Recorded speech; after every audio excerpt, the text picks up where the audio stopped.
Hindi naman masama yung magtiis tayo eh. Alam mo, yung pagtitiis, nakakabuti sa atin yon.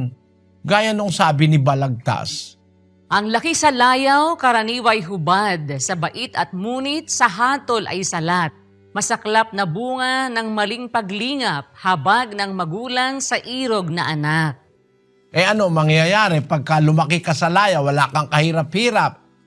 Ng halamang lumaki sa tubig, dahoy malalanta, munting di madilig. Ikinaluluoy ang sandaling init, gayon din ang pusong sa tuway maniig. Yung halaman na laging nasa tubig, nakasilong, pag napunta sa araw yon, natutuyo.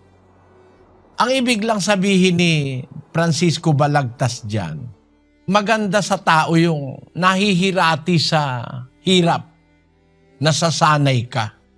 Basahin natin ang 5:3 ng Roma.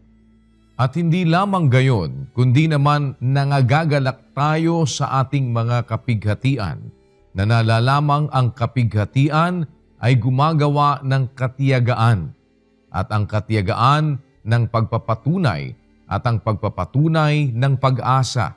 Ang kapighatian, yung mga hirap, gumagawa ng katiyagaan, yung pagtitiyaga. Pag ikaw mahirap, magiging matiyaga ka eh.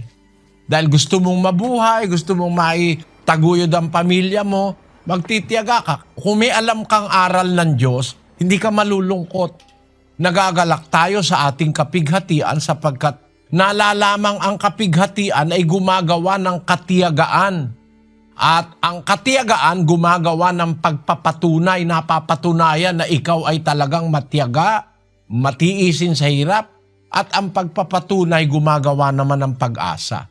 Kaya nandun ang pag-asa eh. Sabi nga ng Kawikaan Tagalog, pagka may tiyaga, may nilaga. Yon. Pag may hirap, may ginhawa. Hindi masama yung magtiis ka, no? At huwag kang maiinggit, kapatid, doon sa mga mayayaman, sa kanila lahat ng mga conveniences in life. Pansamantala lang yun, kapatid. Basahin natin ang 6, versikulo 20 ng Lucas.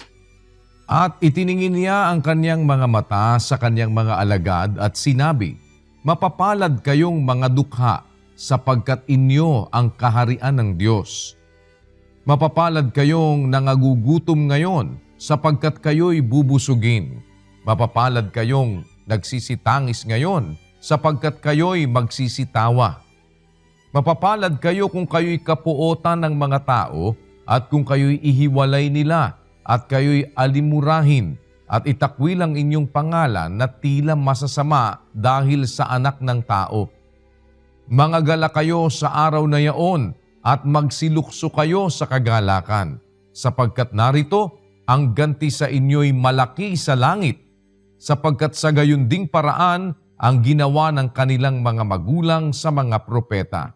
Datapwat sa aba ninyong mayayaman, sapagkat tinanggap na ninyo ang inyong kaaliwan. Sa aba ninyong mga busog ngayon, sapagkat kayo'y mga gugutom.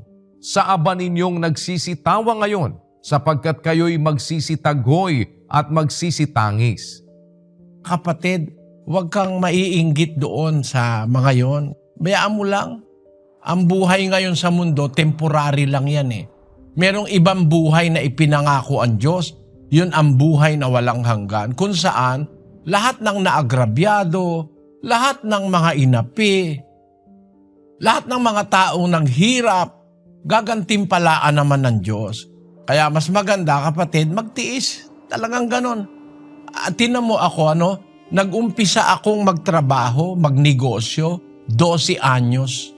Sa edad na 17 taon, may sarili na akong restaurant. Pagkatapos noon, nagministro ako, pero tuloy pa rin ako naghahanap buhay. Hirap na hirap ako. Maghahanap buhay ako maghapon, sa gabi, magsasalita ako sa mga meeting, sa pulong, sa religious meeting namin.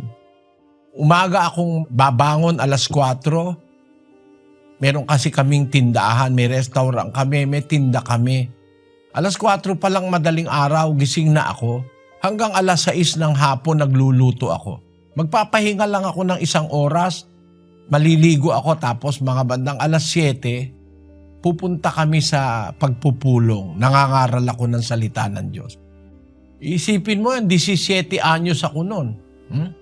Nahihirapan ako. Kuminsan, halos wala akong tulog. Sa mahabang panahon na akong napapagod, napupuyat, hindi naman ako pinabayaan ng Diyos. Kaya halimbawa, makakita ako nung nagtitiis ngayon, nagrereklamo na, 5 taon pa lang. 5 taon pa lang, nireklamo ka na. Tiisin mo. Sinuwi nga, nagtiis 100 taon eh. Tayo, ang ipagtitiis natin, konti lang. Kaya tiis-tiis lang, matatapos din yan. Matatapos yan. At ang pinakamagandang katapusan, pagkatapos mong magtiis, isinama mo sa pagtitiis mo ang paglilingkod sa Diyos. Hindi naman kasi lahat ng nagtitiis magiging dapat sa Diyos eh. May nagtitiis, wala naman Diyos. Hindi naman lahat ng mahirap magiging dapat sa Diyos eh. Mahirap ka na nga, ayaw mo pang kumilala sa Diyos, ateista ka pa. Nag-drug addict ka pa, mahirap ka na nga eh. Ikaw eh nagbisyo pa, paano ka makakarating sa langit? Pero mahirap, nagtiis ka. Umiwas ka sa masasamang gawain, hindi ka nagnanakaw, hindi ka nanloloko ng kapwa. Siguradong meron kang bahagi sa langit.